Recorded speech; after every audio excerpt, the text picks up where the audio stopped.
10 taon na ang nakalipas. Nagmaneho ako sa mundo ng negosyo, at itinayo ang Linfan, isang imperyong pangkalakalan na nagkakahalaga ng bilyon na kalabas na sa bilangguan. Ngunit hindi ko inasahan na matrap ako ng mga kakumpetensya. At makulong. Bago ako makulong, nababahala ako na walang mag-aalaga kay anak na si Xiaowei, kaya't lihim kong iniwan lahat ng ari-arian sa kanya. Hindi ko alam kung paano na siya ngayon. Matapos ang mga taong ito.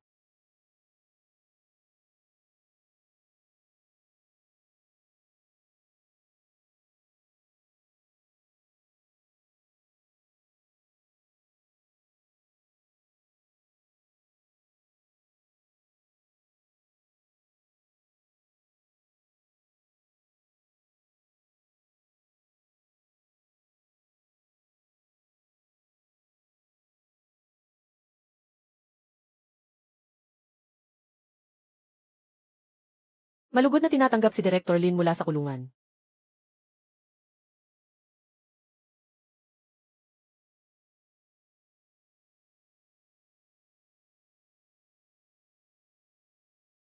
Dagat. Nasaan si Xiaowei? Ito, si Young Master. Anong nangyari? Ayaw ni Young Master na pumunta dito. Kunin mo ang telepono.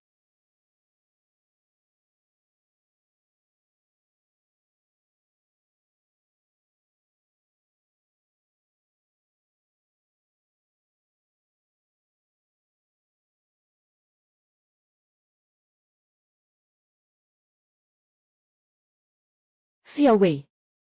Ako si Papa. Kakalabas lang ni Papa sa kulungan. Bakit hindi ka dumating? Tatay, kailangan mo pa ba akong abalahin sa ganitong maliliit na bagay? Pwede ka namang mag-taxi mag-isa, di ba? Hindi ba't gusto ka ng tatay mo? Awi, sinasabi ko lang sa'yo ha. Huwag mong dalhin ang tatay mo dito. Ayaw ko talagang makasama ang mga preso sa trabaho. Papa, kakatapos mo lang lumabas sa kulungan. Sino ang nakakaalam kung nagsisi ka na doon? Kung kukunin kita palabas, hindi rin mapapanatag si Yuyan. Ngayon, kahit papaano, ako na ang may-ari ng kumpanya. Kung malaman ng iba na tatay ko. Kung malaman ng iba, na ang tatay ko ay isang manggagawa sa rehas. Nasaan ang dangal ko? Hindi kita tatawaging Xiaowei. Anong pangalan? Hindi ba't respeto ko sa'yo ay tatawaging Director Lin? Huwag mong kalimutan. Ako ang iyong ama. Mas mabuti pang wala akong ama na katulad mo. Na nakulong. Anong sinabi mo? Sabi ko, ayaw kong kilalanin ka na isang bilanggo bilang ama. Nahihiya ako. Asawa, sana hindi mo ako sisisihin sa langit. 20 taon na, habang abala ako sa karera, naghirap ako ng husto para palakihin ang anak na ito. Ngunit sa huli ang nakuha ko ay pagdudumi sa akin at mga pang-insulto. Kung ganon, itong anak, ayaw ko na. Dagat.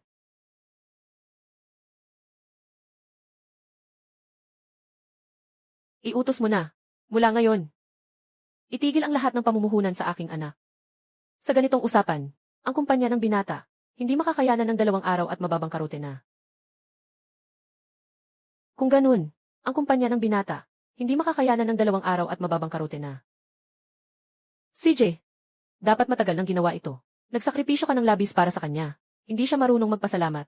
Bakit hindi ka man lang bumisita sa akin pagkatapos mong makalabas? Kahit isang tingin lang. Sige na. Umalis na kayo. Umalis na.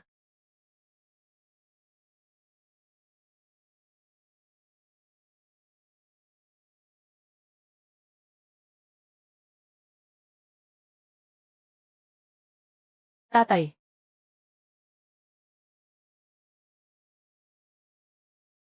Nandito na ako para sunduin ka.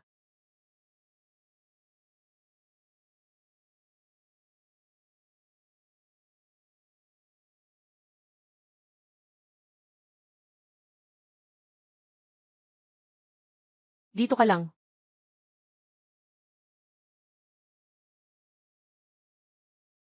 Anak. Malapit ka ng ikasal. May kaunting pera dito sa card. Gusto mo bang bumili ng kahit ano? Bumili ka lang. Hindi, tay. Ikaw at ako at ang kuya ko. Napakahirap na palakihin ka na. Hindi ko kayang tanggapin ang perang ito. Kung ibinibigay mo, tatanggapin ko.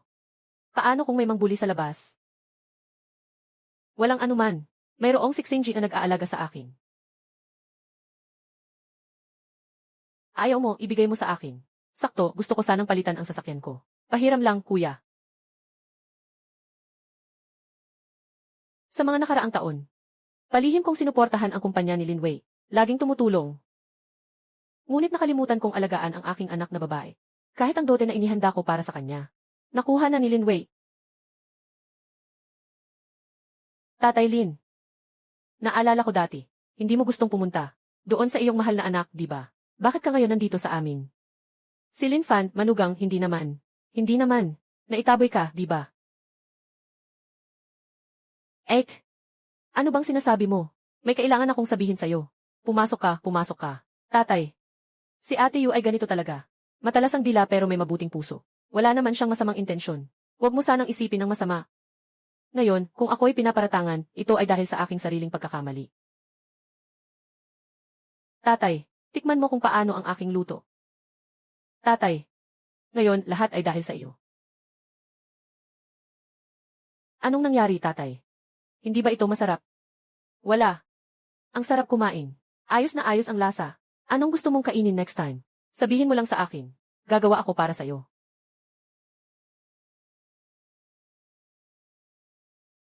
Huwag kang mag-alala, anak. Siguradong babawiin ko ang mga pagkukulang ko sa'yo. Ibabalik ko ng doble ang lahat.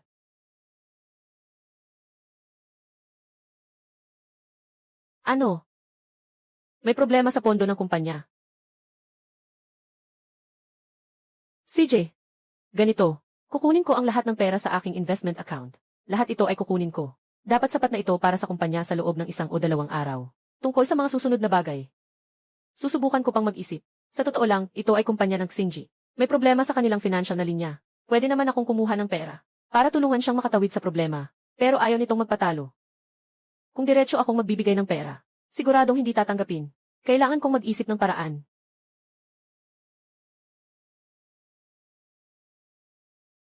May kailangan akong gamitin ng madali. Naiwan sa kwarto. Tulungan mo akong hanapin. Tay, ako. May kaunting kagipitan ako dito. Babalikan kita mamaya para tumulong. Mayroon din akong kagipitan dito. Hindi ito magtatagal sa iyo ng matagal. Pupunta ako ngayon para tulungan kang maghanap.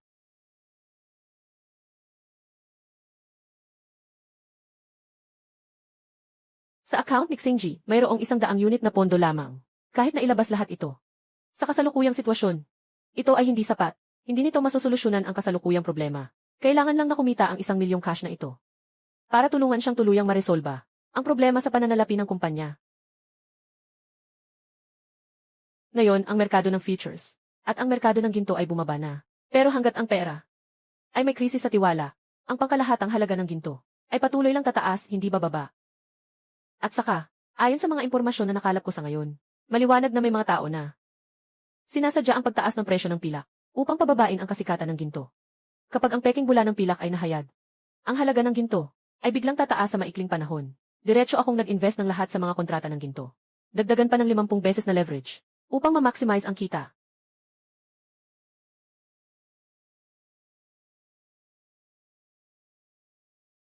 Tito Lin, ano bang ginagawa mo?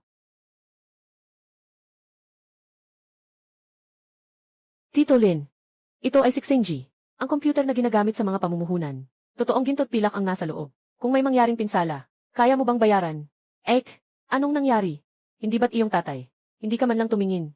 Sino bang nakakaalam na siya kanina? Anong ginagawa mo sa computer ni Xingji? Sige na, ate. Hindi ba't tinamaan lang ako ng tatay sa computer? Bakit ka nagagalit ng ganyan? Hindi ba't nag-aalala lang ako na baka masira niya ang computer mo?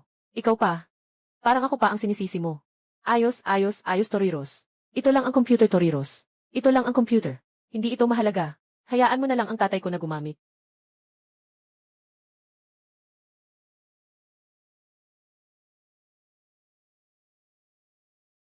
Anong nangyayari dito? Nasaan ang pera sa account ko? Xingji, nagkamali ka ba ng tingin? Suriin mo ulit mabuti. Sa balance ng account na ito, lahat ay nakalagay na 0. Paano ka pa magkamali? Kung titingnan ko ang pera na ito, siguradong si Uncle Lin ang naglipat niyan. Tatay, anong nangyayari dito? 1 milyong nasa account ko. Pero ito ay para sa bayad ng mga produkto sa kliyente. Kung nawala ito, tapos na ang kumpanya ko. Xingji, tingnan mo nang mabuti. Nasa account mo pa ang pera mo. Talaga ba?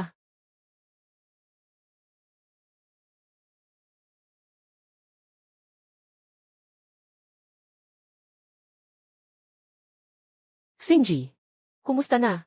Nasa pa ba ang pera? Pera. Nasa pa rin ang pera. Pero, ngunit,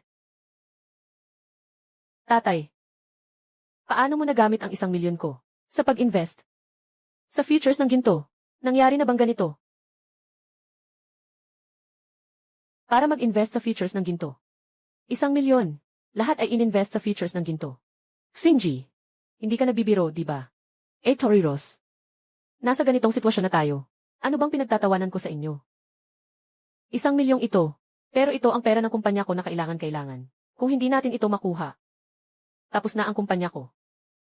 Tatay, ano nang ginawa mo sa pondo ng Xinji Investments? Ano nang ginawa mo sa pera sa account? Ininvest ko ito sa kaunting futures ng ginto. Kaunti lang. Pero 1 milyon yon. Ang dali mong sabihin. Kaya mo bang bayaran yan? Xinji. Huwag kayong mag-alala muna. Narinig ko. Kamakailan lang, hindi ba tumataas ang presyo ng ginto? Binenta na namin ang lahat ng biniling ginto na futures. Lahat ay naibenta na. Baka makakuha pa tayo ng kita. Asawa. Masyado kang nag-iisip ng simple. Kahit ikaw alam mo na tumataas ang presyo ng ginto. Ibig sabihin, ang merkado ng ginto ay pababa na. Ngayon ang panahon natin sa gold futures. Ibig sabihin, nakulong tayo sa mataas na presyo. Anong gagawin natin? Mayroon pa bang paraan para makabawi? Ngayon, kailangan lang nating ibenta lahat ng gold futures para makabawi ng kaunti sa mga lugi. Sana makatulong ito upang mabawasan ang pinsala. Presyo ng ginto. Sa loob ng kalahating oras, mag-umpisa ng tumaas ng husto. Pagdating ng panahon, kahit na hindi bababa sa 2 milyon ang kikitain mo. Pero kung ibebenta mo na ngayon, hindi ka kikita kahit 1 sentimo. Pati ang puhunan mo, malaki pa ang mawawala. Hindi pwede. Kailangan kong mag-isip ng paraan para mapigilan si Xinji. Ay naku, Dad. Sobrang nag-aalala ako ngayon. Bakit mo naman pinatay ang computer ko? Lixu, tingnan mo ang ginawa ng tatay mo. Huwag mag-aksaya ng pondo ni Xinji para sa pamumuhunan na ginamit sa pagbili ng mga kontrata sa ginto. Ay sapat na. Ngayon, sa ganitong oras, nagmamatigas ka pa rin. Xinji, maniwala ka sa akin. Ang presyo ng gintong futures, malapit nang tumaas. Kung may problema ka, ako ang bahala. Sabi mo, madali lang. Pero 1 milyon yan. Kahit ibenta mo pa, ang buong kabuhayan mo, kaya mo bang makalikom ng ganong kalaking pera? Ayos na. Nangyari na ang bagay na ito. Huwag ka nang magalit. Anong masama kung magalit ako? Tingnan mo ang ginawa niya. Hindi nakapagtataka na nang lumabas siya sa kulungan. Sarili niyang anak. Walang pumunta para sunduin siya. Lahat ng ito ay kasalanan ko. Kasalanan ko na. Hindi ko siya nabantayan kanina. Huwag kang mag-alala. Kahit gaano kalaki ang pagkalugi. Babayaran ko si Xinji. Ibabalik ko lahat kay Xinji ang Toriros. Ibabalik ko ang Toriro isa. Ibabalik ko. Paano mo ibabalik? Paano kung yang 1 milyon ay mauwi lang sa wala kapag nalugi ang kumpanya ni Xinji? Paano na ang buong pamilya natin? Maghihintay na lang kayong matulog sa kalye. Hindi rin alam ni Xinji anong kasalanan ang nagawa niya sa nakaraang buhay. Na nakasama niya, na ganito ang iyong biyenan. Dalang-dala ang 1 milyon mula sa iyong asawang lalaki. Nag-invest sa gold futures. Hindi man lang nagpaalam. Hindi malinis ang kamay at paa. Kaya nga nakulong ka. Sige na, ate. Medyo sobra na ang sinabi mo. Sobrang-sobra ako. Kung hindi ka pa sana, pilitin mong kunin si Tio Lin. Hindi kaya mangyari ang ganito. Ayos na ngayon.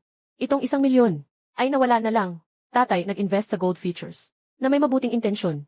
At saka, ang ginto ay matibay na pera. Ngayon, kailangan ko lang ibenta ang ginto na futures. At hindi naman ako malulugi ng malaki. Hindi naman gaanong kalaki ang mawawala. Bilisan mo. Tingnan mo na. Ano na ang nangyayari? Anong sitwasyon? Ano na ang presyo ng ginto na futures? Nangyari na. Nangyari na.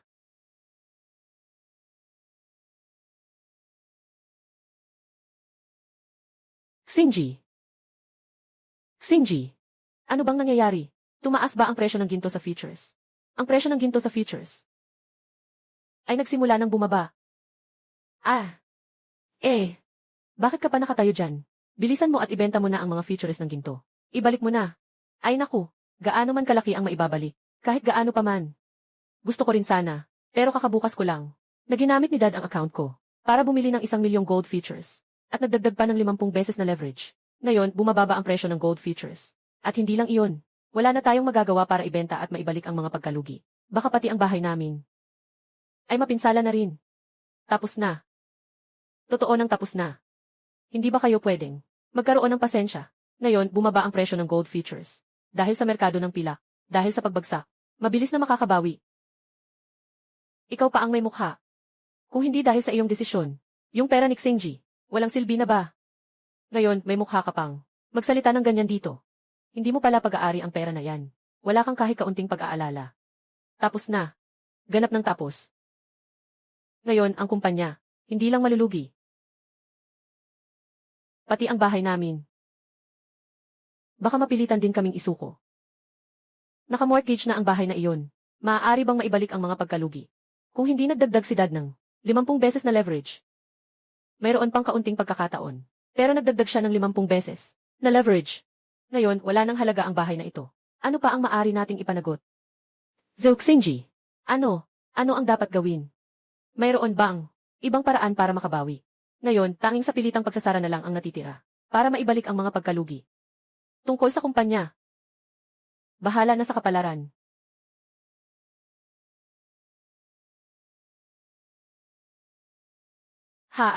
Hindi tama, Xingji.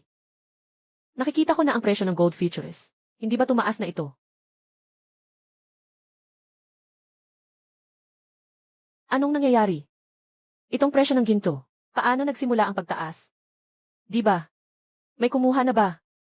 Ano pa ang hinihintay natin? Agad na ibenta ang mga kontrata sa ginto. Samantalahin ang pagkakataong ito. Tama. Ngayon na ang tamang panahon. Ang merkado ng futures ng ginto, parang naglalaho na. Di magtatagal. Mababawasan na naman ang presyo nito. Kailangan kong samantalahin ang pagkakataong ito. At agad na tumakbo. Ang presyo ng futures ng ginto, sa wakas ay nagsimula ng tumaas ulit. Huwag hayaan si Xingji na magbenta sa oras na ito. Tay, huwag mo akong takutin. Anong nangyari sa'yo? Tay, Xingji, itigil mo na yan. Agad, dalhin mo si Tay sa ospital. Hindi na kailangan. May gamot ako sa bag, bilisan mo. Sige, pupunta na ako. Tatay, nasaan yung gamot mo? Hindi ko nakita.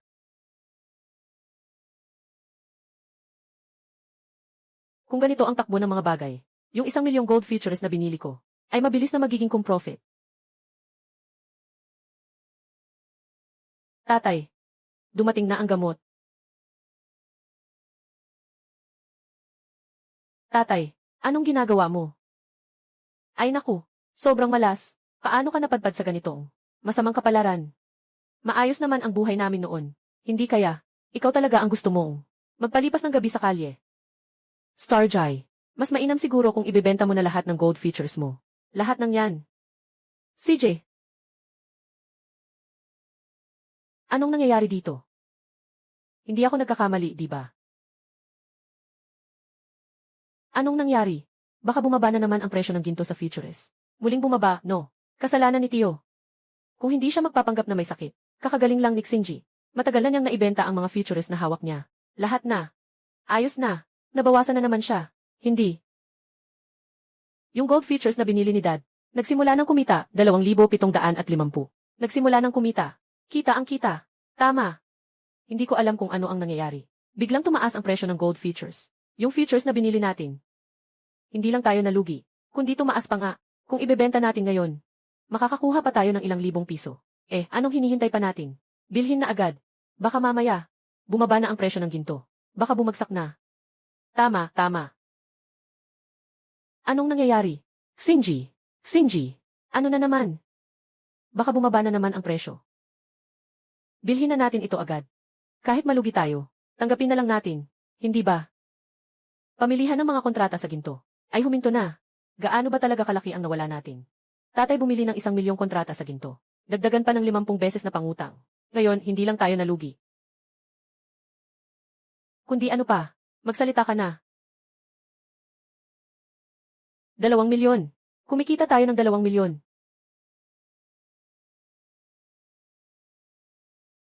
Ang galing. Ang importante, hindi tayo nalugi. Asawa. Hindi mo alam. Hindi lang tayo nalugi ngayong beses, kundi pati na rin. Ang laki ng kinita natin. 20,000,000 yon. Naku. Xingji. Naalala mo pa ba? Yung sinabi ko sa'yo dati, na branded na bag. Ngayon, ang pakete na ito. Hindi ko ito binili para sa iyo. Itong pera. Pero ito ay kinita ng tatay ah. Tama, tama, tama. Sabi mo nga. Tito ah, talagang ikinalulungkot ko. Pasensya na, masyado lang akong nagmamadali kanina. Huwag mo na masyadong alalahanin yun. Walang problema. Alam ko na. Nababahala ka rin kay Xingji. Tatay. Isa kang malaking tagumpay ng pamilya natin. Babalik tayo mamaya. Kinuha ko ang perang ito, mula sa account. At inilagay lahat sa card mo. Wag na. Iwan mo na lang ang pera dyan. Unahin mo munang ayusin ang problema sa pondo ng kumpanya. Tatay. Alam mo na ang tungkol dito. CJ. Itong pera ay parang humihiram ako sa iyo. Pero ang interes na pera, kailangan kong ilagay sa iyong card. Sa huli, ikaw ang kumita niyan. Sinasabi mo pa yan. Para namang hindi tayo magkaibigan. Magkakapatid tayo. CJ. Yung kinita sa kita na yun. Ilalagay ko lahat sa card ni Xiaoxu. Pagkatapos ng mga susunod na panahon, kailangan mo muling humingi kay Xiaoxu. Mukhang sa panahon ng pagkakakulong ko. Nahanap ni Xiaoxu ang taong mapagkakatiwalaan. Mas mahusay siya kaysa sa batang si Lin Wei. Kung ganoon, magbibigay ako sa kanya ng isang malaking regalo. Pondo. Kamakailan lang ay may isang order na bilyon ang halaga. Na bagay para sa kanya. Xingji. Agad mong kunin ang pera. Para masolusyonan ang problema sa pondo ng kumpanya. CJ. Ngayon, hindi pa pwedeng galawin ang pera.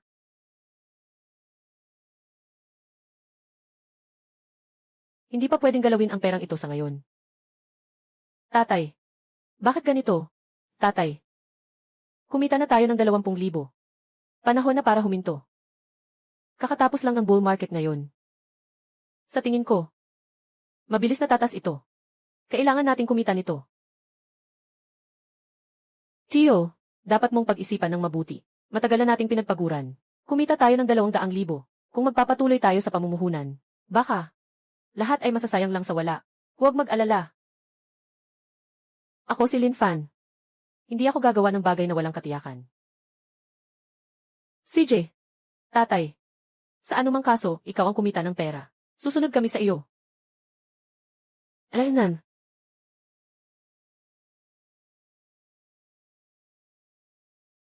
Pumasok. Ano na ang nangyari sa iyong pag-unawa sa mga kontrata ng ginto? Kamusta na? Pangulo. May ibang tao na nauna sa atin. Na, binili na ang mga kontrata ng ginto na ibinenta ng mga maliliit na mamumuhunan. Lahat ay kanilang nakuha. Paano pwedeng mangyari iyon? Kahit ako, kakagaling ko lang malaman na ang Silver Mountain Capital ay nagbabangko sa gold market. Sino ba ang magkakaroon ng ganitong pananaw? Na mauuna pa sa atin. Ito, hindi ko rin alam. Ngunit ayon sa aming pagsisiyasat, ang account na ito ay may 50 beses na leverage. Sa pamumuhunan sa mga futures ng ginto, 50 beses na leverage. Pamumuhunan sa futures. Sadyang napakalaki ng panganib.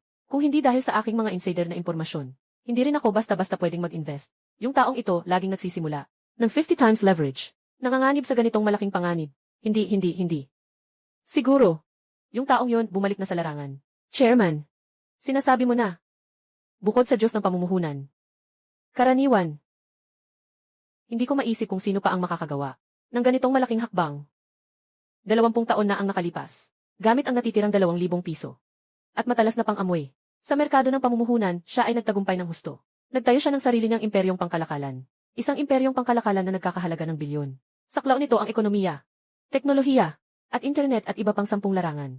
Tinatawag siya ng mga tao na 10 dato ng impyerno. Ngunit sa nakaraang 15 taon, bihira akong makakarinig ng balita tungkol sa kanya. Akala ko nga, na siya ay umatras na sa likuran. Kung ganito ang sitwasyon, mukhang hindi na basta-basta ang bagay na ito. Kaya, agad na ipasa ito. Dapat talagang mahanap ang may-ari ng account na ito. At iniimbitahan siyang dumalo sa ating puhunan na pulong.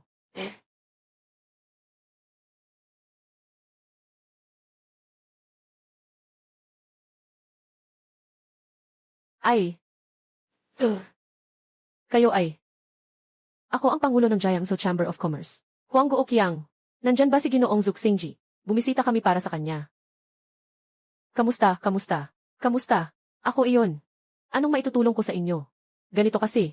Ngayong gabi kami, may isang investment meeting ang Chamber of Commerce ng Jiangsu. Sana makadalo ka. Ako. Hindi kayo maghahanap ng mali, di ba? Ginoo Zhao. Sa loob lamang ng isang oras, gamit ang 1 milyong piso bilang puhunan, nagawa mong manalo sa mundo ng investment. Alam na namin lahat Yung matalimong paningin sa pamumuhunan. Ito ang kailangan naming matutunan sa aming samahan. Ah, ganito pala yun. Mukhang, tiyak na nagkamali kayo ng hanap. Ito. Yung tinutukoy ninyong mastermind sa likod. Hindi ako. Kundi ang biyenan ko.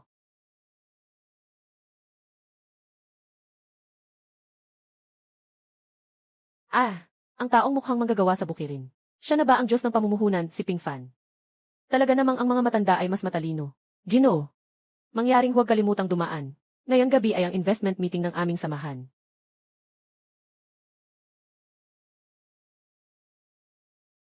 Kaya't hindi na kami magtatagal. Ingat kayo.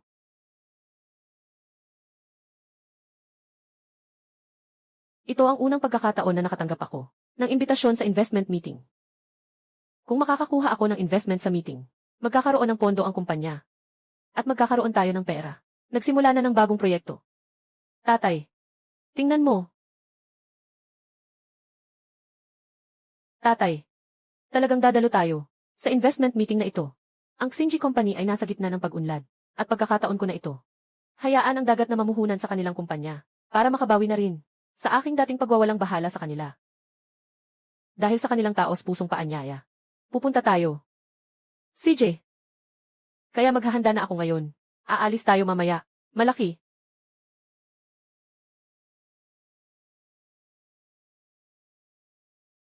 Tapos na. Bakit ganito? Anong nangyari? Sobrang nag-aalala.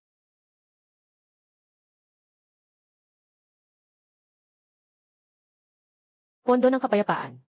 Katatapos lang ng kanilang pamumuhunan sa ating kumpanya. Kahit na, ilang kumpanya na nakipagtulungan dati, ay sabay-sabay na nagtapos ng kanilang pakikipagtulungan. Ano ang dapat kong gawin? Alam ko ba? Nagtanong na ako dati sa mga tao ng Ping An Foundation.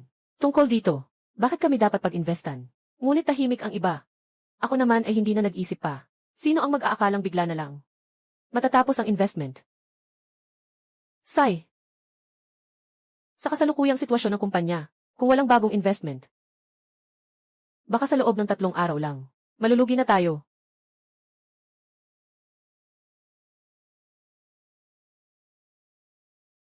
Malulugi? Ano nang dapat nating gawin ngayon?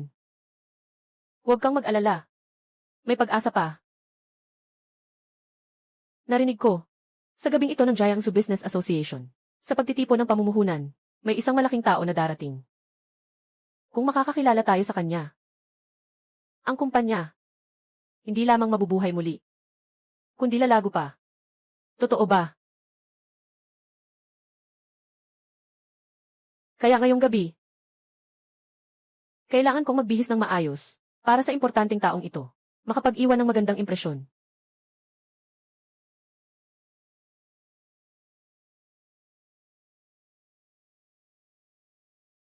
Magandang araw sa inyo. Sino po ang hinahanap ninyo? Magandang araw.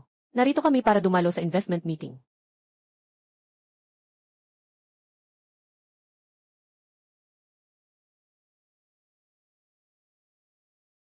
Ang pamumuhunan ay nasa 3 palapag. Dadalin ko kayo roon. Sandali.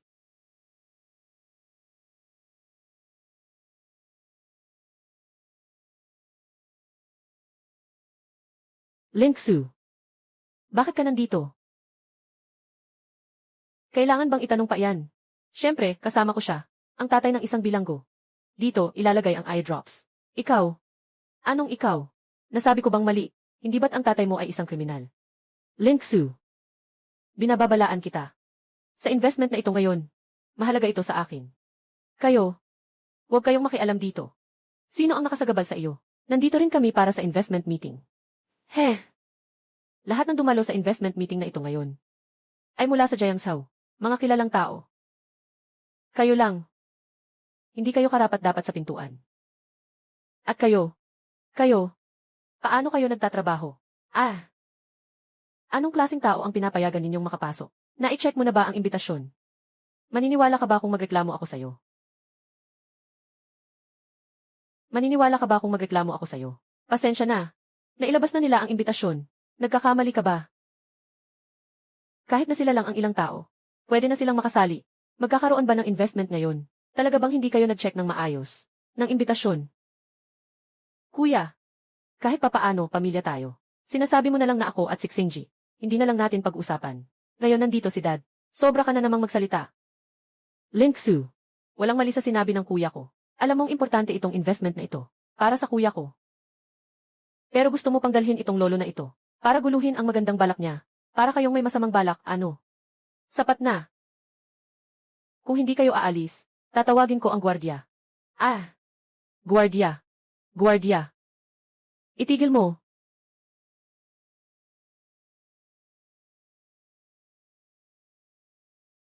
Sekretaryo Yang. Kaninong tao kayo kanina lang? Gusto niyo silang paalisin? Ah! Ito. Yung matandang ito ay isang preso sa paggawa ng masama. Kung ilalagay mo siya roon, baka gumawa pa siya ng anumang kalokohan o panlilin lang. Sekretaryo Yang, sabihin ko na sa iyo ang totoo. Hindi ko alam kung saan nagmula. Isang matandang lalaki na biglang lumitaw. At ayaw paawat na sumama sa atin. Ako naman, balak kong utusan ang mga security. Na paalisin sila. Lin Wei. Ayusin mo ang iyong asawang ito. Siya pa naman ang iyong ama. Paano niyo siya masasabing ganyan? Zhou Xingji. Wala kang kasing koneksyon. Na ganito kalalim. Tayo naman. Sa lalaking ito, wala kaming kahit anong relasyon. Kami ay si Chairman Su. Personal niyang ibinigay ang imbitasyon. Bakit kami aalis? Kami ay si Chairman Su. Personal niyang ibinigay ang imbitasyon. Bakit kami aalis? Alaksu. Nasaan ka? Baliw ka na ba? Hindi mo alam. Kung sino si Presidente F. Gaano siya kadakila? Paano maaaring imbitahan ang ganitong klaseng high-level na investment meeting? Sa inyo lang. Magpakasaway ka. Si Gino Olin ay isang mahalagang bisita namin. Kung magsasalita ka pa ng isa pa, maniniwala ka ba o hindi? Sige na. Pumasok na tayo muna. CJ, Gino Olin at ang mga kasama niya. Sumama kayo sa akin. Ay. Ako. Hindi ba ako nagkakamali? Si Sekretaryo Yang. Sinasabi na yung matanda, ay ang kanyang mahalagang bisita. Anong klaseng sitwasyon ito? Si Sekretaryo Yang ay nagbibigay galang sa isang bilanggo ng trabaho. Talaga bang si Chairman Huang ang nag-imbita sa kanya? Hindi tama, hindi tama. Siguradong nagkamali siya. Paano naman kilala ng tatay ko itong bilanggo? Paano niya makikilala si Chairman Huang? Ganun ba? Ah! Naiintindihan ko na. Tatay mo, tiyak na ginagamit ang relasyon ninyo bilang ama at anak. Sabihin mo kay Pangulong Huang, para makuha ni Pangulong Huang ang kanyang imbitasyon. Ay, tiyak na ganun nga. Ganito na lang. Sasabihin ko na ito kay Kalihim Yang. Para sabihin ni Kalihim Yang kay Pangulong Huang. Palayasin niyo ang grupong ito. Lahat sila. Sige na. Huling-huli na ang oras. Papasok na tayo.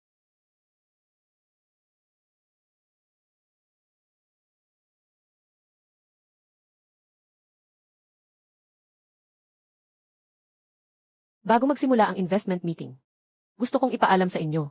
Isang magandang balita. Kakatanggap lang namin ng balita mula sa pundasyon ng karaniwang tao. Magbibigay sila ng bilyong order para sa isang kumpanya dito. Hindi ako nagkakamali, di ba? Bilyong order. Aling kumpanya ang swerte naman na makakakuha ng bilyong order? Hindi nyo rin ba tinitingnan? Palagi nang sumusuporta ang pambansang pondo. Kung kaninong kumpanya ang sinusuportahan nila. Tama ka dyan. Noong nakaraan, ang investment ng pambansang pondo, palagi sa Shengui Corporation. Mukhang ang bilyong-bilyong order na ito, malamang ay para sa Shengui Corporation. Sinasabi ko lang na ang pangkalahatang pondo. Bakit biglang itinigil ang pamumuhunan? Nandito pala ang dahilan. Naghanda sila ng sorpresa para sa akin. Ginoong Lin, mukhang maganda ang relasyon mo sa Pangulo ng pangkalahatang pondo. Sa mga nakaraang taon, ang investment mo sa liwanag ay lampas na sa bilyon. Ngayon, binibigay pa nila itong bilyong-bilyong order. Kailangan mo kaming tulungan na ipakilala. Sige, walang problema. Ang mga aso ay umaasa sa kanilang amo. Kung hindi dahil sa presidente ng pangkalahatang pondo, na palaging sumusuporta, matagal lang nagsara ang kumpanya mo. Anong sinasabi mo? Sinasabi ko na ang bait-baitan mo. Mali ba ang sinasabi ko? Sa tingin ko, naiinggit lang kayo sa amin, na nakakuha kami ng bilyong-bilyong order. Kung hindi, ganito na lang. Humandusay ka sa lupa. Simulan na tayong humingi. Maaaring dahil sa kapatid niyang babae, ay magbigay kami sa inyo. Sobra ka na. Huwag kang magmadali. Itong 100 bilyong order. Saan ba talaga papunta? O hindi pa sigurado? Nye. Nakikita ko talagang nalilito ka na. Itong bilyong order. Hindi kay Alway. Kanino ba ito? Simula nang magkaroon ng kumpanya si Alway. Simula nang itinatag ang pondo ng ordinaryong foundation. Ay hindi kailanman huminto. Hindi ito aming order. Baka sa inyo ito. Tama. Ang pangulo ng ordinaryong foundation. Ay ako, si Lin Wei, ang inyong tagapagligtas. Hindi katulad mo. Na bagong palabas na bilanggo. Na palaging nagdudulot ng gulo sa akin. Kuya, tatay ay nagtatrabaho ng mabuti. Para itaguyod tayong dalawa. Paano mo siya masasabing ganyan? Nye. Mali ba ang sinabi ko? Siya ang nag-alaga sa akin. Mula pagkabata. Tama iyon. Pero ngayon, isa na siyang bilanggo. Bakit hindi siya manatili sa bahay? Bakit siya nandito sa ganitong mahalagang okasyon? Para makipag-away. Hindi ba't ito'y nakakahiya sa akin? Ikaw? Kung hindi dahil sa puhunan na iniwan sa iyo ng tatay, magiging matagumpay ka ba sa negosyo? Nandito ka ba ngayon? Hahaha. Ay. Iyan ang nanay ko, na nag-iwan sa akin ng mana. Bukod pa rito. Ang kumpanya ko, ay umunlad dahil sa sarili ko. Lahat. Kasama niya, isang bilanggo ng paggawa. May kinalaman ba ito? Kung may dapat pasalamatan si Away. Ito ay ang pangulo ng pambansang pondo. Hindi ang kanyang ama. Na palaging nagdudulot ng gulo. Hindi ko akalain na si Ginoong Lin ay magkakaroon ng ganitong ama. Talagang malas. Hindi nakapagtataka si Ginoong Lin na nais niyang ihiwalay ang sarili sa kanyang ama, sapagkat ang kanyang ama ay isang bilanggo ng mga gawaing sapilitan. Nagsasalita ka ng kalokohan. Kami at ang ama ay inimbitahan upang dumalo sa pulong ng pamumuhunan. Paano kami magiging sagabal?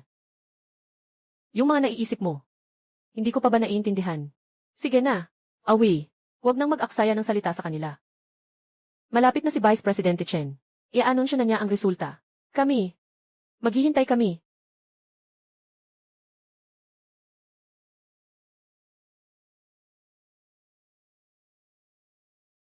Hihintayin ko munang makuha ang bilyong utang ng pambansang pondo, at saka ibibigay ko sa inyo.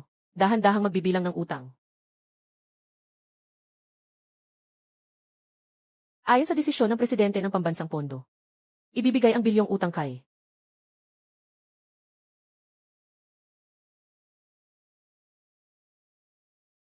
Ginoong Lin Xu, at sa ilalim ni na Ginoong Zhu Xingji, Star Kiao Company. Ito. Paano ito posible? Itong daang bilyong order, hindi dapat ibigay sa atin, kundi sa Shengwei Company. Vice Pangulo Chen. Noon, pamuhatan ng pondo ng karaniwang tao, hindi ba't palaging tayo, ang kumpanya ng Shengwei? Bakit bigla na lang, ibibigay ang bilyong order sa ibang kumpanya? Nga, Vice Presidente Chen, tiyak na nagkamali kayo. Ang kumpanya nila, paano ito ikukumpara sa kumpanya natin? Ibinigay mo ang daang bilyong order na ito sa kanila. Hindi ka ba natatakot na sila ay magnanakaw? Ano ang ibig mong sabihin dito? Paano tayo naging mga magnanakaw sa sarili nating mata? Mali ba ang sinabi ni Ruyan? Hanggang ngayon, nakaugnay pa rin kayo sa isang bilanggo na nagtatrabaho sa mga gawaing sapilitan. Sino ang nakakaalam kung ano ang inyong binabantayan? Nagsasamantala sa posisyon. Tama. Nagsasamantala sa posisyon. Pero sa paalala nyo, talagang naalala ko. May isang bagay na nakalimutan kong sabihin. Haha. Sabi ko na nga. Tiyak na ito ay may mali sa lugar. Ang pondo ng karaniwang ito, na may bilyong order, paano ito maibibigay sa inyo? Talaga.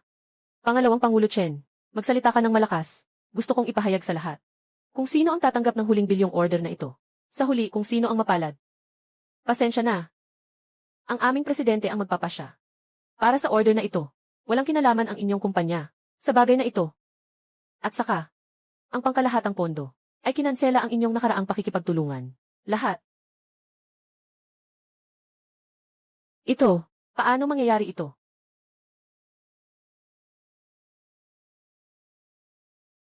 Vice Presidente Chen. Vice Presidente Chen, kayo ng pangkalahatang pondo. Hindi niyo pwedeng gawin yan kung talagang ikakansela niyo ang order. Wala nang mangyayari sa kumpanya ko. Ito ang desisyon ng aming Pangulo. Ako ay tagapagpatupad lamang. At saka, walang mangyayari sa kumpanya nyo. Ano ang kinalaman natin dito?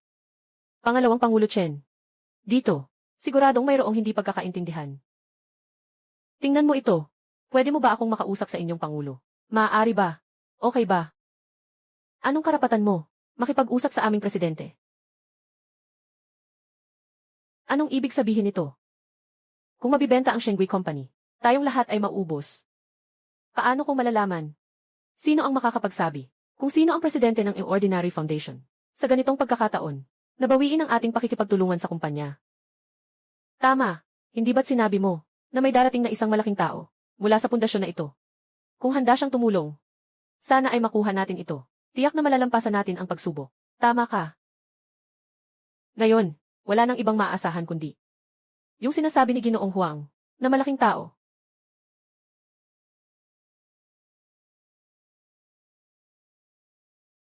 Ginoong Huang, tungkol sa pamumuhunan na ito. Matagal na rin tayong nagsasagawa nito. Hindi ba sinabi mo na may isang misteryosong panauhin kang inimbitahan? Ngayon na ang tamang panahon para ibunyag ang katotohanan sa amin. Pumunta na ako. Dahil curious na ang lahat, ipapaalam ko na sa inyo ang lahat. Ang ating misteryosong panauhin ay Diyos ng pamumuhunan, pangkaraniwan. Siyempre, ang Diyos ng pamumuhunan ay pangkaraniwan. May pag-asa na tayo. Awi. Ang taong ito. Magaling ba siya? Siyempre. Diyos ng pamumuhunan. Noong una, masasabi nating siya ay namamayani sa mundo ng negosyo. Sa loob ng wala pang isang taon, nagawa niyang mamayani sa negosyo at bumuo ng isang imperyong pangkalakalan na nagkakahalaga ng bilyon. Kung sana ay makakaugnay ako sa kanya. Huwag nang pag-usapan ang bilyong order. Kahit na ito ay trilyong order. Hindi na ito problema. Kaya tayo, sa pagkakataong ito ay dapat mag-iwan ng magandang impresyon. Alanan. Inaanyayahan ang Diyos ng pamumuhunan, pangkaraniwan sa entablado.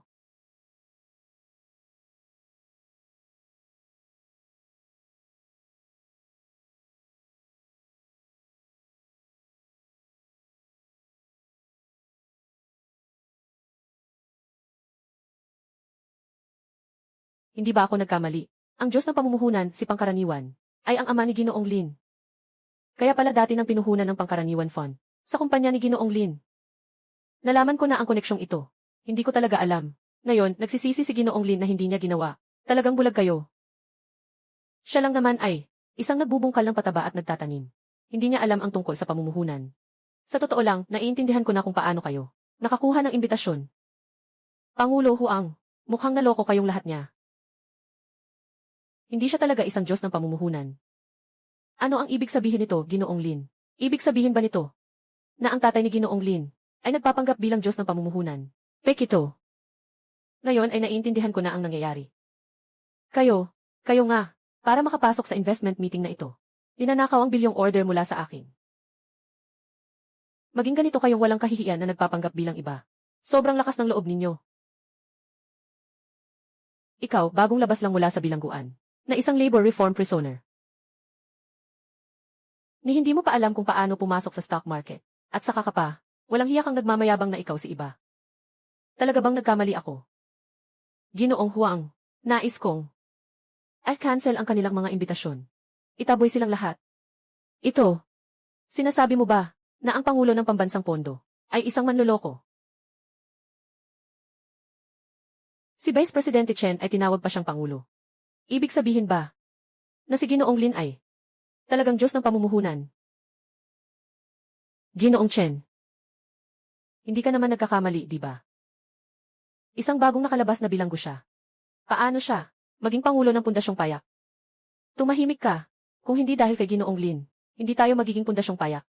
Sa mga nakaraang taon, bakit kayo binibigyan ng puhunan?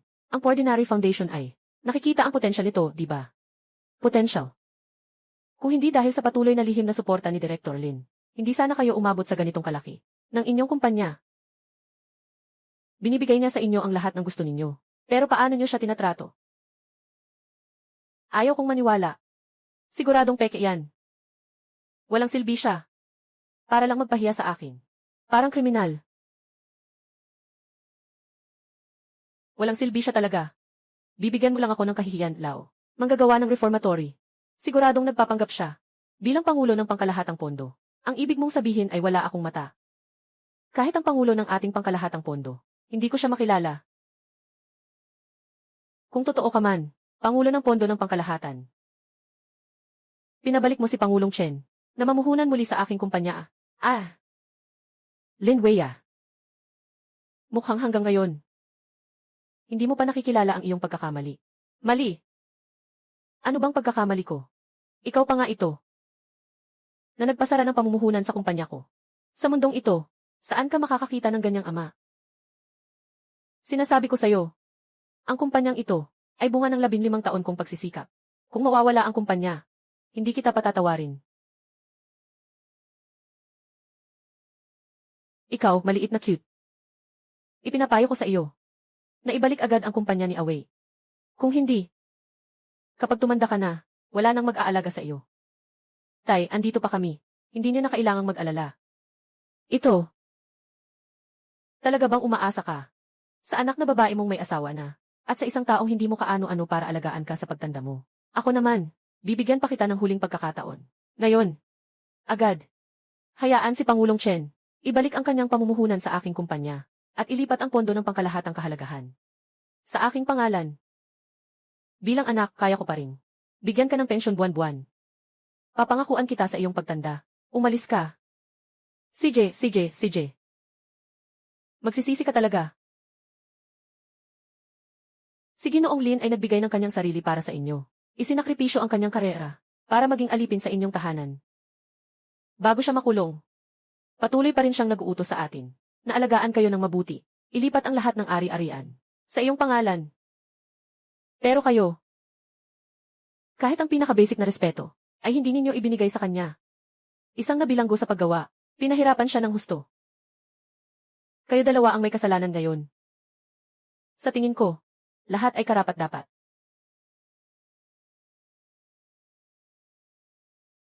Ganito pala. Akala ko si General Lin ang ama. Sobrang tigas ng puso. Hindi ko inasahan. Sila mismo ang gumawa ng labis. Kahit ang sariling ama ay hindi nila pinatawad. Tama si Vice President Chen. Tulad nitong mga walang utang na loob na asong ulol. Nakarating sila sa ganitong kalagayan. Ganap na bunga ng kanilang sariling pagkakamali. Tatay. Alam ko talagang nagkamali ako. Anak kita ako kahit papaano. Bigyan niyo ako ng isang pagkakataon muli. Okay ba? Tay, tingnan niyo. Kung alam lang namin na kayo ang presidente, hindi sana namin kayo ginanito. Siyempre, hindi kayo mga ngahas. Isang karaniwang ama ba? Dapat ka bang pagtaksilan? Para bang isang ordinaryong ama ay, dapat tawaging isang kriminal na nagtatrabaho sa rehas? Para bang isang ordinaryong ama ay, dapat tawaging isang kriminal na nagtatrabaho sa rehas? Papa, hindi ako ganoon. Tumahimik ka na. Dahil to, paalisin sila. Ipagbigay alam sa abogado. Simula bukas. Lipat na sa bahay ko. Sa buong buhay ko, ayaw kong makita silang dalawa. Si Donglin. Guardia. Papa. Talagang alam ko nang mali ako. Ako ang anak mo. Bigyan mo pa ako ng isang pagkakataon. Naku. Hawakan mo ako. Huling papa, nasaktan ka na. Ayos lang. Tatay at kayo. Gusto kong umuwi. Gusto kong mag-isa at tahimik.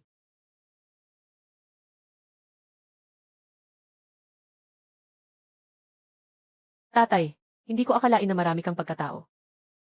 Itinatago mo ito sa akin. Noong panahon na iyon, bata pa kayo ni Lin Wei. Natakot ako sa mga pagkataong ito. Magdudulot ito sa inyo ng problema. Tatay. Narito ang tubig. Sa pagkakataong ito, salamat sa inyo. Hindi ko lang nalutas ang problema sa pondo ng kumpanya. Ngunit nakakuha rin ako ng bilyong order mula sa pangkalahatang pondo. Ngayon, ang presyo ng stock ay tumaas ng husto. Ang kumpanya namin, hindi magtatagal, ay magiging pinakamagaling sa Jiangsu. Kaya pagkatapos nito, hindi ba tayo maaaring kumita habang nakahiga sa bahay? Napakabuti. Tingnan mo itong siraulong bata. Ito lang ang ambisyon mo. Tay, hindi ba sapat ito? Hindi nyo alam. Bago kayo dumating, hindi ko man lang maabot ang threshold ng investment meeting. Ay naku, kayong dalawa ang hina nyo. Siyempre, hindi yan sapat. Ay naku. Tingnan nyo ang utak ko. Ang tatay ko nagsimula sa wala. Nagtayo ng isang imperyong pangnegosyo na nagkakahalaga ng bilyon. Mga maliit na pangarap lang yan. Tiyak na hindi ito makakapagbigay sa iyo. Tay, ano ang balak natin? Na-invest sa futures. Hindi na tayo mag-invest sa futures. Hindi mag-invest sa futures. Ano ang gagawin natin? Bibilhin ang Shengwei Company. Bibilhin ang Shengwei Company. Hindi ba't kumpanya ni Lin Wei yan? Bakit mo ito binili? Siyempre, para sabihin sa kanya na kaya kong ibigay sa kanya ang lahat. At kaya ko ring bawiin ang lahat. Pero, kumpanya ni Lin Wei yan. Sa kabila ng lahat, may halaga itong bilyon. Gusto nilang bilhin sila. Hindi ganun kadali. Ang balita tungkol sa pagtigil ng kooperasyon ng Pangkalahatang Foundation ay naipadala na. Tiyak na babagsak ang merkado ng Shengwei. Ito na ang magandang pagkakataon para pumasok. Ang presyo ng stock ng Shengwei ay bumagsak na sa pinakamababa. Ngayon wala na ulit. Pamuhunan ng pangkalahatang pondo. Hindi tataas ang presyo ng stock. Kung bibilhin natin ang kanilang mga stock ngayon, hindi ba't magiging pasakit ito sa atin? Si Lin Wei, sa kabila ng lahat, ay aking sariling anak. May kaunti akong kaalaman tungkol sa kanya. Sa kanyang ugali. Hindi siya titigil hanggang hindi siya nakakabangon. Kaya, siguradong tataas pa ang presyo ng stock.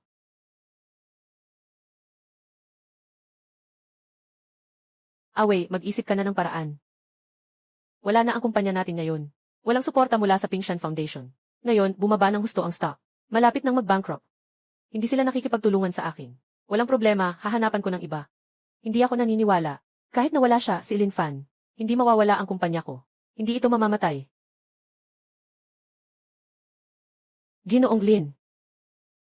Magandang araw, Ginoong Shu. May kailangan ba si Ginoong Lin sa akin? Ganyan si Ginoong Shu. At ako, gusto kong humiling na mamuhunan ang Longting Group sa aming kumpanya. Ay, Ginoong Lin, ano ang kalagayan ng inyong kumpanya? Alam ng lahat. Pati na ang pambansang pondo ay sumuko na sa inyo. Ngayon gusto niyong makuha ang pamumuhunan ng Longting Group. Ay naku, mukhang mahirap yan. Basta't handa kayong mamuhunan, tulungan natin si Shengwei na makabangon muli. Handa akong ialay ang 20% ng aming kumpanya. Dahil gano'n namang taos puso si Pangulong Lin. Sa ganitong paraan, tinatanggap ko bilang kinatawan ng Longting Investment Group. Magpapaalam na kami. CJ, hindi na natin kailangang ihatid pa. Ginoong Shu, talagang gusto mong mag-invest sa kumpanyang Shengwei nila. Kung hindi dahil sa Pingshan, na palaging tumutulong sa foundation. Sa kumpanyang Lin Wei lang, matagal nang nagsara. Kaya sinasabi mo pa rin, mag-invest sa kanilang kumpanya. Mag-invest sa kanila. Huwag kang mag-alala. Yung kumpanya ni Lin Wei, may konting halaga pa. Pag nakuha ko na ang lahat ng kita nila, pwede ko na silang itapon sa tabi, hindi pa huli.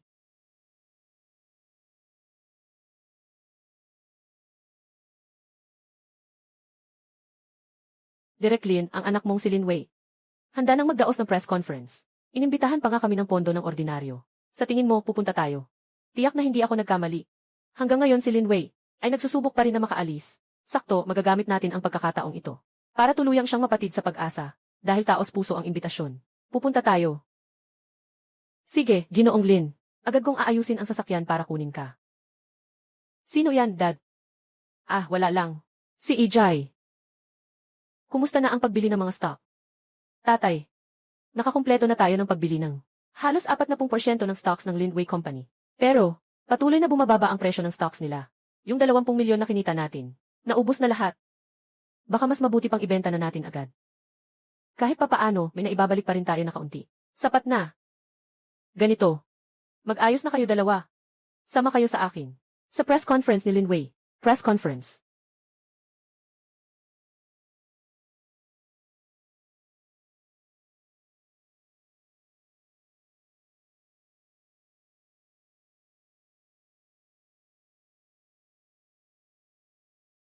Hindi kumpanya ng kuya ko ang malapit na bang mabankrupt. Anong press conference ang pinaplano nila? Mukhang may masamang balak siya. Akala ko hindi na kayo darating.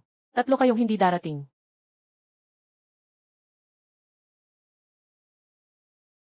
Ano bang ikinakabahala namin? Ikaw ang dapat mag-alala. Malapit nang mag-bankrupt ang kumpanya. May libreng oras pa. Bakit kayo magpapalabas ng press conference? Hindi kayo akalaing napapayagan kong kanselahin ng pambansang pondo ang kanilang investment. Wala na akong magagawa, di ba? Ang cute mo talaga. Sasabihin ko sa'yo. Nakuha ko na ang pamumuhunan ng Longting Group. Hindi kayo makakalaban sa akin.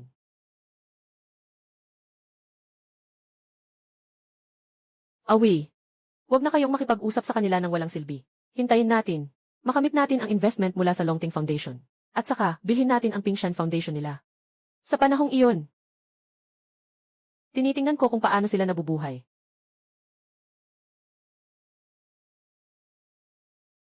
Sobrang labis naman nila. Hanggang ngayon iniisip pa rin ang pondo ng tatay. Huwag tayong magmadali. Mag-relax ka. Ito ay parang nakikipagsapalaran sa tigre. Sarili niyang binubuhat ang bato, at sinasaktan ang sarili niyang paa. Ginoong Lin, maaari po bang itanong, na ang mga balita sa labas, ay nagsasabing ang pangkalahatang pondo, ay nag-withdraw na ng investment, sa Shengwei Company. Tama po ba ito? Totoo po ito. Ang Shengwei Company ay haharap sa, balita mabilis, isang malaking krisis sa pananalapi. Siyempre, hindi. Ngayon, tinatawag ko ang press conference na ito, upang ipahayag sa lahat ang isang bagay. Kami sa Shengwei Company, ay matagumpay na nakakuha ng pamumuhunan mula sa Longting Group.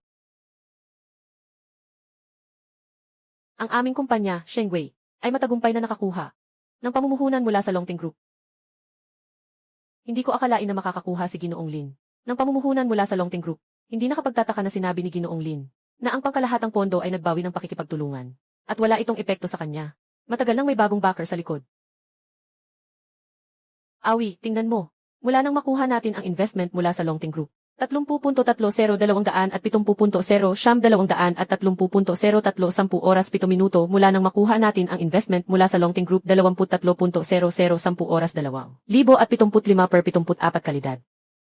Shengwei Group 10 oras 7 minuto 30.30 200 at 70.0 siyam 200 at 30.03 mula nang makuha natin ang investment mula sa Longting Group 23.00 2,023 per siyam 77 yuan 10 oras 2,000 at 75 per 74 siyamen. Ang presyo ng aming kumpanya ay tuloy-tuloy na tumataas.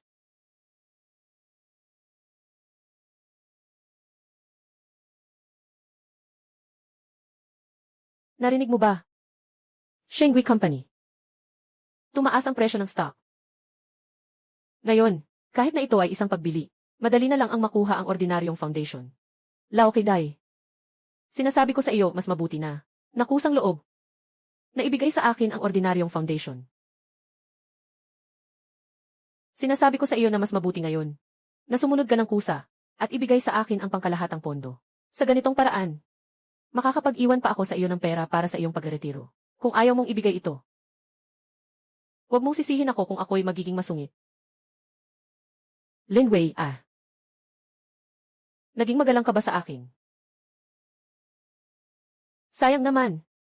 Matagal na akong chairman. Matanda na ako. Hindi mo man lang alam kung anong sitwasyon ka. Ano nang ibig mong sabihin? Anong ibig mong sabihin? Awi. Patuloy na bumababa ang mga stock. Anong gagawin natin ngayon? 1-0, siyam na po 10.0 35.0000. 27.0 11.0 10.50 35.00000. Ito. Paano naman ito?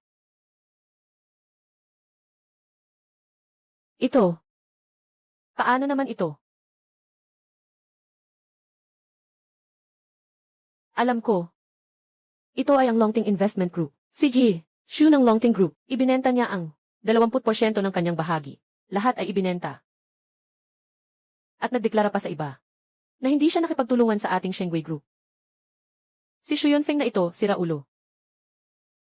Bakit naglakas loob kang lokohin ako? Bro, kanina ang saya-saya mo, di ba? Bakit ngayon hindi ka na makatawa? Ikaw, huwag kang masyadong magalak ng maaga. Tatawagan ko si Shu Yunfeng ngayon mismo. Nagtatanong ako ng malinaw. Tingnan mo. Gusto pa niyang magdaos ng press conference para ipagyabang sa atin. Ayos na ba ito? Nadaya na nga at hindi pa alam. Ay naku. Hindi maganda. Hindi tama iyon. Malaki ang pagbagsak ng stocks ng Shengwei Group. Yung mga stocks na binili ko. Di ba't lahat yung talo na? Magbenta na tayo ngayon. Huwag magmadali, huwag munang magbenta. Dahil ngayon palang bumaba ng husto ang presyo. Ipagpatuloy ang pagbili. Tatay. Ngayon, bakit pa tayo bumibili ng mga stocks? Gusto kong malaman niya na kailangan niyang harapin ang mga konsekwensya ng kanyang mga aksyon. Kailangan niyang harapin ang mga konsekwensya ng kanyang mga aksyon.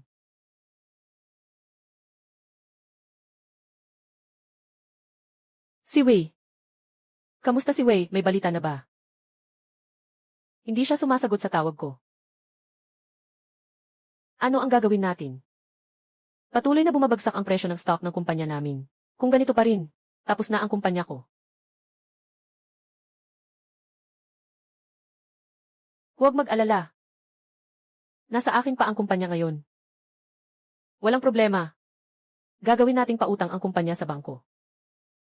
Hindi ako naniniwala. Hindi ko kayang hindi makabangon muli. Walang ganong pagkakataon. Anong ibig mong sabihin? Katatapos lang. Binili ko ang Shengwei Group ng 70% ng shares. Kahit na gusto mong ipahiram ang pondo mula sa assets ng kumpanya bilang collateral, kailangan pa rin ang pahintulot ko ni Lin Fan. Hindi pwedeng. Hindi pwedeng mangyari yun. Ako talaga ang boss ng kumpanya. Babae, bumaba ka na. Ako talaga ang presidente. Ito ang press conference ng Shengwei Corporation. Mga hindi kasali umalis na. Mga security. Anong ginagawa mo? Ako talaga ang presidente. Pakawalan mo siya. Bitawan mo ako.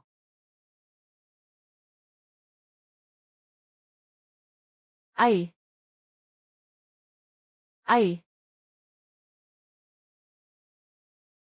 Lin Wei. Wala na tayong kumpanya ngayon. Nakuha na ang mga bahagi natin. Ano sa tingin mo ang dapat nating gawin? Alam ko ba? Lin Wei. Kung hindi, pumunta tayo para humingi ng tawad sa tatay mo. Basta't handa kang humingi ng tawad, makakabalik na tayo sa kumpanya. Humingi ako ng tawad sa kanya. Siya ang tatay ko. Dapat lang nasuportahan ang anak. Nagsalita lang naman ako ng 2 beses na old cutie sa kanya. At ngayon gusto pa niyang sirain ang karir ko. Yung lola mong yan. Sasabihin ko sa'yo, mag-sorry ka sa kanya. Pero, kung hindi ka mag-sorry, magsusumikap na naman tayo sa trabaho. Ayoko nang maghirap pa ng ganito. Tama na, wag na kayong maingay. Ako na ang bahala sa bagay na ito. Ako na ang bahala sa bagay na ito. Hello. Sino to?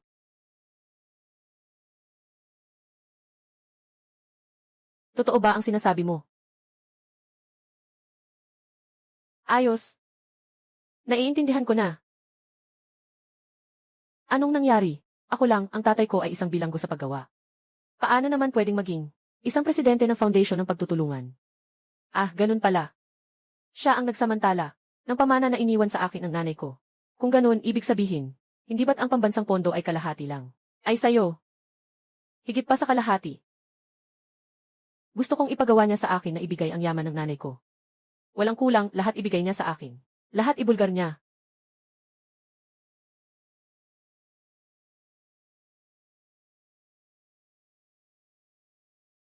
Tatay, ang galing mo talaga. Hayaan lang ang Pingtan Foundation.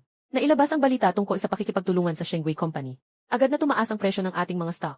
Hindi lang tayo nalugi, kundi kumita pa ng 200 milyon. Kung malaman lang niya ito, siguradong magsisisi siya. Pero anong silbi ng pagsisisi niya? Sino ang nagpasama sa kanya na ganyanin si Dad? Kaya siya nagkaroon ng ganitong kapalaran. Karapat-dapat lang siya. Sige na, Shinji. Lahat ng shares ng Shengwei Corporation. Ibibigay ko sa inyo. Dapat na rin kayong magpalit ng bahay. CJ, Papa, sundin ko po kayo. Aalis ako para magbukas ng pinto. Kayo po. May problema po ba kayo? Magandang araw. Paumanhin, si Ginoong Lindes po ba dito nakatira?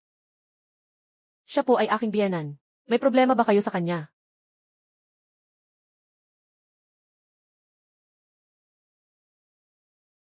Kumusta?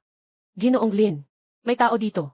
Nagsasampa siya ng kaso laban sa iyo dahil sa iligal na pag-aangkin ng ari-arian ng iba. Kaya, nais naming anyayahan kang sumama sa amin pabalik para tumulong sa investigasyon. Ano ito?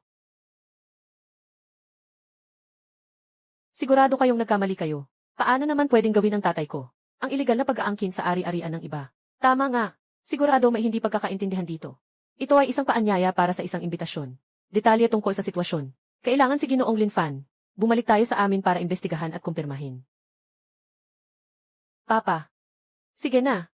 Kung matuwid ka, hindi ka matatakot sa anino. Saktong pupunta na rin ako para tingnan kung sino talaga ang nagsampa ng kaso laban sa akin.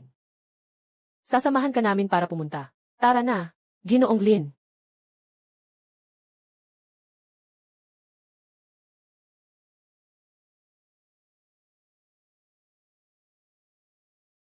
Ginoong Lin Wei. Sabi mo, ang iyong ama ay kinupit ang mana ng iyong ina. Tungkol dito, paano mo gustong lutasin? Madali lang. Lin Fan, kailangan niyang humingi ng tawad sa atin. Sa harap ng lahat. At, dapat niyang ibalik sa amin. Nang buo ang mana ng nanay ko. Tama. Kailangan talagang ibalik ang lahat ng mana. Ibigay lahat sa amin, para makapagpatawad kami sa kanya. Hindi ako sumasang-ayon.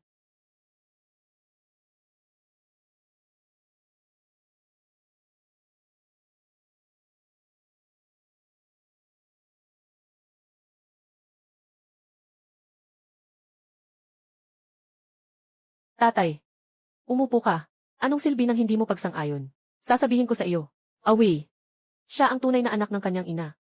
Unang tagapagmana. Ito ang mana ng kanyang ina. Siguradong may bahagi siya. Tama. Ikaw naman. Kung hindi mo ibabalik sa akin, ang mana na iniwan ng nanay ko. Ikaw. Maghintay ka na lang na makulong. Kuya, nababaliw ka ba? Nang buhay pa si mama, nakalimutan mo na kung gaano tayo kahirap. Ano pang mana ang meron? Linksu. Sobrang inosente mo lang. Kaya ka naloko ng kriminal na ito. Kung hindi nag-iwan ng mana ang nanay ko, paano siya magiging presidente ng ordinaryong foundation? Tinatago niya ito sa atin. Para makuha ang lahat ng mana ng nanay ko. Para sa sarili niya. Ginoong Lin Fan, sabi ng anak mo ito. May kailangan ka bang ipaliwanag? Walang mali sa sinabi nila. Ang ex-asawa ko ay talagang may mana. Hindi na ito maitatago.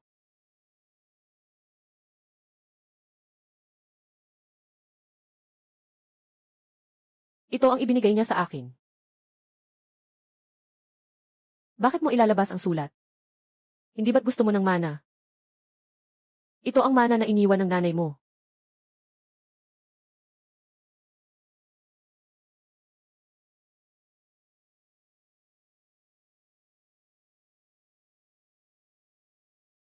Sino ang pinapaniwalaan mo? Tama nga. Sinasabi ko sa'yo. Agad mong ayusin ang kontrata ng pangkalahatang pondo. Ibigay mo na. Opisyal. Maaari ko bang tingnan ang liham na ito? Lin Fan. Kapag nakita mo ang liham na ito, maaaring umalis na ako. Sisi ko na may sakit ako. Nagastos mo na ang sobrang pera. Hindi ko na ipagbigay alam sa ating pamilya ang magandang buhay. Ngayon na wala na ako. Sana ikaw ay maayos na alagaan ang ating mga anak. Huwag mong hayaang magdusa sila muli. Huwag mong hayaang magdusa sila muli. Hindi ito possible. Ang iniwan ng nanay ko, ito ay isang napakalaking yaman. Paano pwedeng ito ang isang sira na liham? Sira na liham. Sa mata mo ito ay sira na liham. Sa mata ko ito ay responsibilidad. Ito ay pananagutan. Walang milyon-milyong yaman na sinasabi mo. Nais mong magpakita ka ng ebidensya. Anong pang ebidensya pa ang kailangan mo? Kung wala kang iniwang yaman ng nanay ko, bilang isang pangkaraniwang tagapangulo ng pondo, paano ka naging ganito? Kababayan, kailangan ninyong imbestigahan ng maigi. Itong tao na to, isa siyang dating bilanggo sa labor camp. Hindi dapat paniwalaan ang sinasabi niya. Ayaw niyang isuko ang lahat ng mana. Ginagamit lang niya ang sirang sulat na iyan para lokohin kayo. Ginang Liu, mag-ingat ka sa pananalita mo. Itong OnGate Foundation. Nagawa na namin ang investigasyon. Mahigit 20 taon na ang nakalipas. Na itinatag ni Ginoong Lin Fan na siya mag-isa. Personal niyang ari-arian iyon. At wala kang kaugnayan. Sa kanya o sa ina mo. Ito. Paano mangyayari ito? Hindi ito possible. Isa siyang bilanggo. Paano ito posible? May kakayahan na maging pangulo ng ordinaryong pondo. Tama.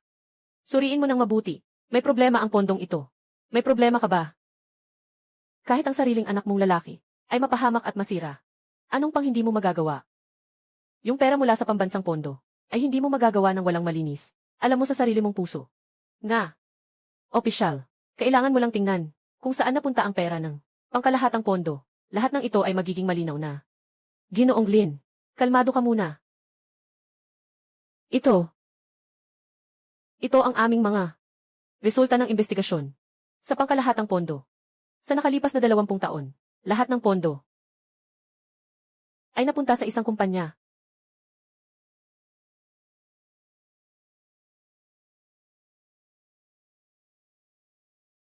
Upang tuparin ang huling hangarin ng iyong ina, na magkaroon kayo ng magandang buhay. Pagkatapos umalis ng nanay mo, inilagay ko lahat ng pera sa pambihirang foundation. Magandang araw. Ang tinutukoy mong magandang araw ay ang pagbawi sa lahat ng investment ng kumpanya ko para sirain ang negosyo ko. Gusto mo bang sirain ang lahat? Hindi mo ba nakikita na kasalanan mo ito para mapagtapos ka at makapag-umpisa ng buhay? Ginugol niya ang kalahating buhay. Ngayon, nagbabayad siya ng isang kahihiyan bilang isang kriminal. Gusto ko lang itanong sa'yo. Talaga bang tinitingnan mo siyang bilang ama? Hindi ba tayo lang naman? Nagsalita ba ako ng masama sa inyo? Kailangan ba ninyong gawing ganito ang sitwasyon? Hanggang sa araw na ito. Anong ibig sabihin ng nagsalita ng masama? Sobrang hirap niyang pinalaki kayo. Hindi ninyo man lang siya nirerespeto, okay na sana. Ngayon, ginagawan pa siya ng kahihiyan. Wala na ba kayong awa? Tama na. Tama na. Papa. Basta't ibalik mo lang ang Shengui Corporation sa akin. At ilipat mo rin ang formal foundation. Sa pangalan ko. Agad kong gagawin. Humihingi ako ng tawad sa iyo. Ayos na ba ito? Ganitong mapagkunwaring tawad. Hindi ko kailangan ito. Agad-agad. Humihingi ako ng tawad sa iyo. Ayos na ba ito? Ganitong mapagkunwaring tawad. Hindi ko kailangan. CJ. Dahil hindi mo pinapahalagahan ang ugnayang ama at anak. Napakamatigas mo. Tingnan natin kung ano ang mangyayari. Tayo na. Umupo ka. Hindi pa tapos ang usapan natin. Sinasabi mong umalis ka na. Hindi naman tayo, mga ganitong bilanggo. Bakit hindi kami makaalis? Hello, tatanungin ko lang, si Ginoong Lin Wei ba ito? At Yangi, Liu Ruyan, sino ka ba? Kami ay mula sa Jiangshan People's Procuratorate. Ayon sa mga ebidensyang natanggap namin, Ginoong Lin Wei at Ginang Liu Ruyan. Sadyang inyo pong pinagsalita at ipinakalat ang mga maling impormasyon na nagdulot ng pinsala sa reputasyon ni Ginoong Lin Fan. Napakaseryosong sitwasyon na bumubuo ng kasong paninirang puri. Sumama ka sa amin. Ikaw, talagang pupunta ka. Pwede lang kitang ireklamo. Hindi ba pwedeng i-report kita? Ikaw, kababayan. Ako ang anak niya. Nagsalita lang ako ng kaunti sa kanya. Paano ito maituturing na paninirang puri? Tama, wala akong anak na katulad niya. Tatay. Tatay, ano bang ginagawa mo? Tatay. Talaga bang kaya mong makita ako? Papasok ba sa kulungan si Yintang? Nang minura mo ako? Naisip mo bang ikaw ay anak ko? Nang sinampahan mo ako ng kaso, naisip mo bang ikaw ay anak ko? Tatay, pakiusap, kalmahin mo ang sarili mo. Ngayon, nagsisisi ka na. Huli na. Mali ako, Dad. Mali ako. Hindi na ako gagawin ulit. Bigyan mo pa ako ng isa pang pagkakataon. Hindi na ako gagawin ulit. Bigyan mo pa ako ng isa pang pagkakataon. Nabigay na sa'yo ni nanay ang pagkakataon. Tatay. Tingnan mo. Dahil siya ay iyong tunay na anak. Bigyan mo kami ng isa pang pagkakataon. Tumahimik ka. Alam ko na ang aking pagkakamali. Bigyan mo ako ng isa pang pagkakataon. Pumunta na kayo sa kulungan. Magmuni-muni ka ng mabuti. Tatay. Umalis ka. Paalis na si Ginoong Lin Wei.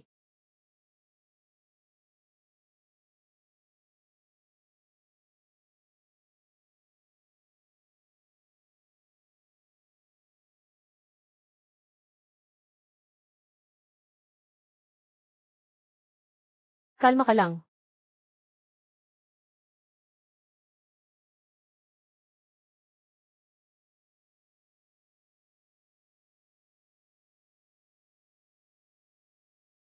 Bakit ikaw lang ang umuwi? Nasaan si Ijay? Hindi ba't dahil sa iyo lahat ito? Kailangan talagang ipagawa ng pangkalahatang pondo. Ang anuman na bilyong order. Nasa kumpanya siya ngayon.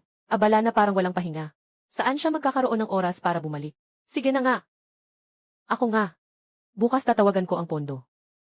Sabi na natin, ayaw na natin sa order na to. Hindi na namin magagawa. Ay naku, tatay. Ang hirap niyang pumayag sa akin. Nabilhan ako ng pinakabagong bag. Kung kakanselahin niyo to, paano pa niya ako mabibili niyan? Ay naku, aalis na ako. Ay naku.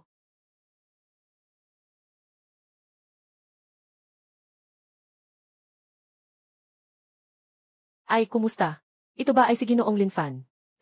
Narito ang inyong sulat, pakisuri. CJ.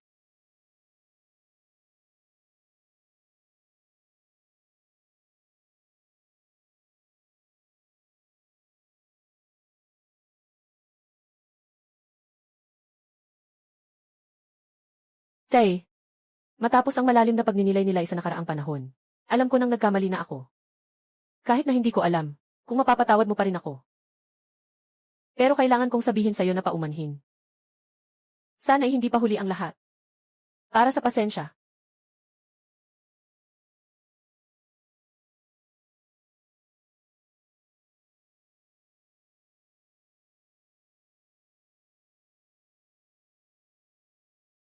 Lungsod.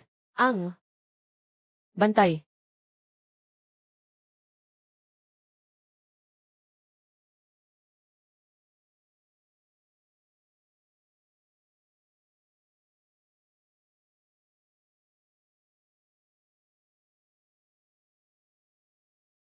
Akala ko noon ganito ang nararamdaman ni Dad. Ako na anak. Noong siya ay pinakanangangailangan, hindi lang hindi ako nandyan. Kundi nakasagot pa ako ng masama. Talagang wala akong kabutihan. Hindi ko alam kung gusto pa ba ni Dad. Bigyan mo ako ng isa pang pagkakataon para makabawi. Unang bilangguan. Bilangguan. Bilangguan.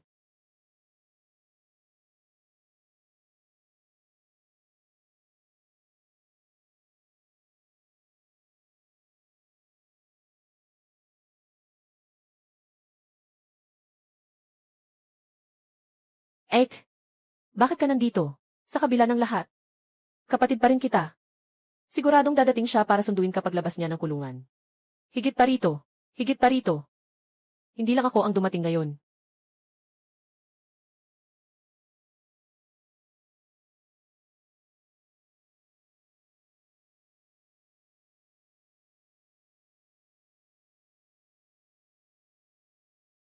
Sia Wei. Bumalik na tayo sa bahay.